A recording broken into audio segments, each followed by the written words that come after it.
안녕하세요. 딜리의 공책 딜리입니다.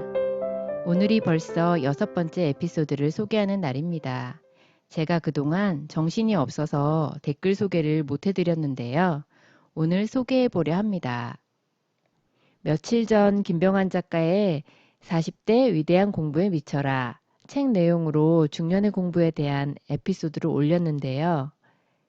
책 먹는 여자 최서연 작가님은 아마 평생 공부해야 할 듯하다 얘기해 주셨어요. 책 먹는 여자님만큼 열심히 배우고 나누고 배움을 업으로 연결하시는 분도 드문 것 같습니다. 평생 공부하실 분이 맞습니다.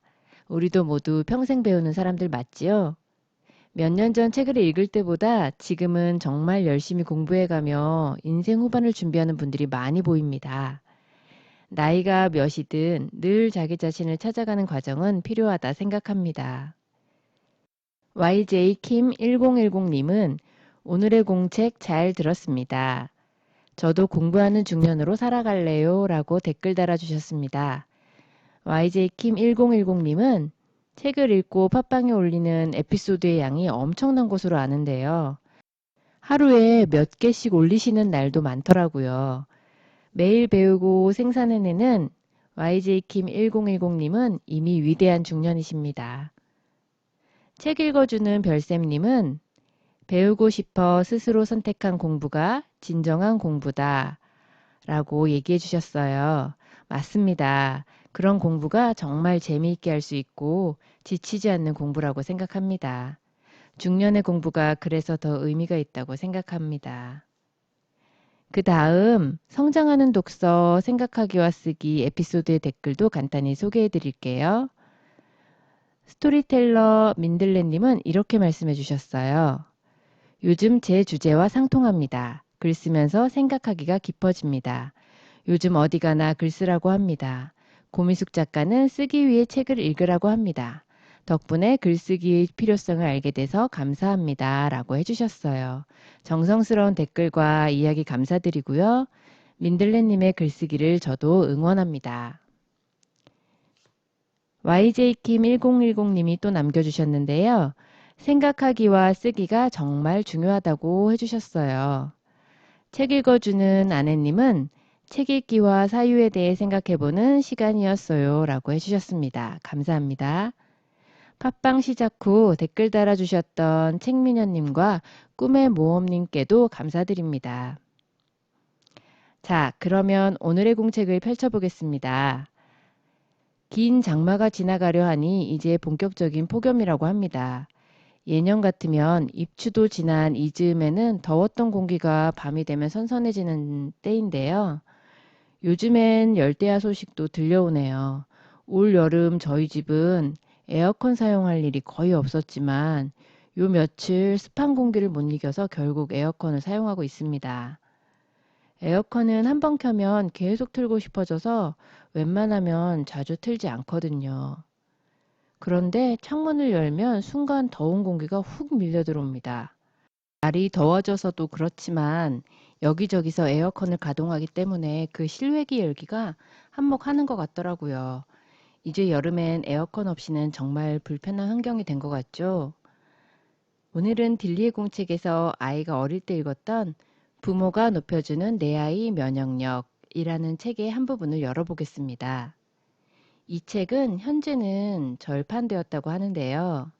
후쿠다 미노루 이토 야스오 공저의 책으로 아이의 면역력을 높이기 위해 가정에서 쉽게 실천할 수 있는 식사, 수면, 운동 습관 등을 제시한 책이었습니다.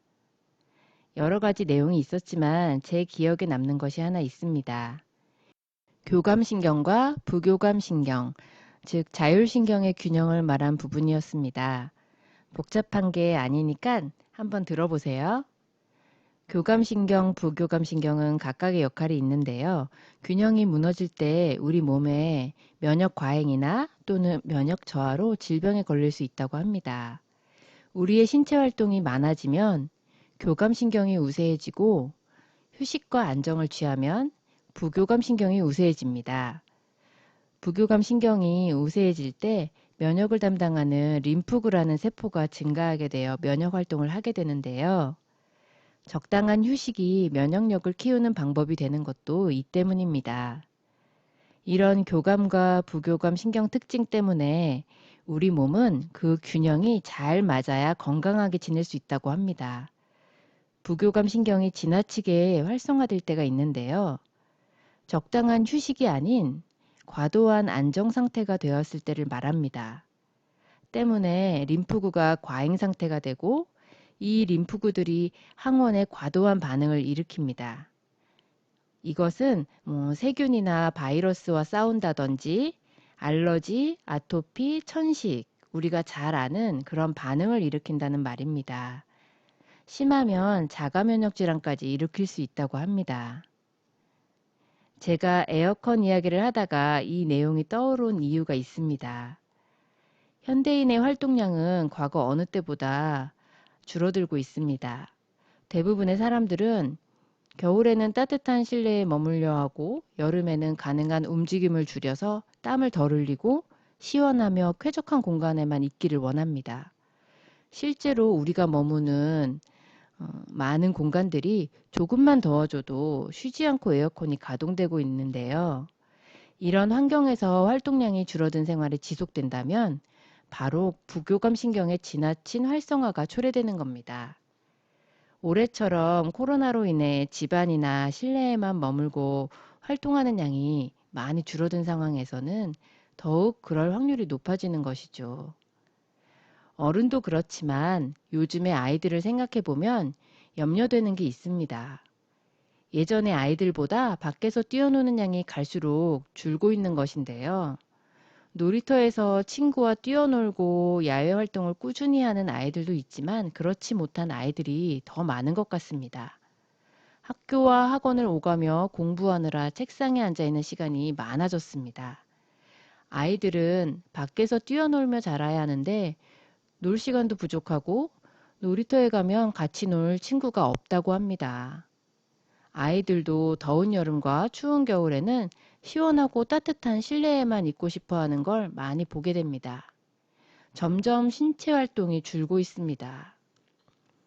어릴 때부터 최대한 편한 환경, 쾌적한 환경을 제공해주기 위해 애쓰는 분위기가 아이에게 불편한 것을 덜 경험하고 조금만 지저분하고 쾌적하지 못해도 참지 못하는 그런 성격으로 만드는 것 같습니다. 이런 환경이 교감신경보다는 부교감신경의 활성화를 강화시키고 과도한 면역 반응을 보이게 합니다. 앞에서 말한 아토피, 알러지, 천식 등과 같은 문제를 쉽게 일으킨다는 것입니다. 주변에 이런 아이들이나 어른들 꽤 있지 않나요? 본문 25쪽 읽어드리겠습니다. 지나치게 조심하고 미리 막는 것만이 능사는 아니다. 가끔은 넘어져서 무릎이 깨지는 일도 필요하다. 덥다, 춥다, 괴롭다, 즐겁다, 슬프다, 기쁘다, 분하다, 아프다, 편안하다 등과 같은 다양한 감정을 느끼고 겪으면서 자라나야 한다. 맞는 말이죠. 있는 그대로 더운 것과 추운 것을 충분히 느껴보고 속상하고 불편한 감정도 느끼면서 스스로 이겨내는 과정과 경험이 중요하다는 것 같습니다. 과거에는 이런 것을 강조할 필요가 없었지만 모든 것을 정제하여 접하게 되는 이 시대의 아이들에게 정말 필요한 것이라 생각합니다. 저와 아이의 일상도 돌아보게 합니다. 공부한다고 앉아있는 시간만 긴 것 아닌지, 시간 걸린다고 조금 더 걷고 움직이는 것을 싫어하는 건 아닌지, 조금만 더워도 먼저 에어컨부터 켜는 건 아닌지, 편안하고 쾌적한 환경 속에만 들어가려고 하는 건 아닌지, 스마트 기기 보는 시간만 길어지고 움직임은 줄어들고 있지 않은지, 조금 더 참고 인내하는 걸 싫어하는 건 아닌지, 무엇보다 아이들이 겪어볼 만한 불편함도 부모가 사전에 차단해버리는 건 아닌지 돌아볼 필요가 있다 생각합니다. 면역력을 키우는 여러 가지 방법이 있지만 자율신경의 균형을 바로잡아서 면역을 높이면 질병에 맞서 잘 싸우거나 예방할 수 있고 또한 질병과 공존할 수 있는 체질을 만들 수 있다고 합니다. 올해는 코로나 때문에 더욱 활동의 제한이 큰 시간을 보내고 있는데요.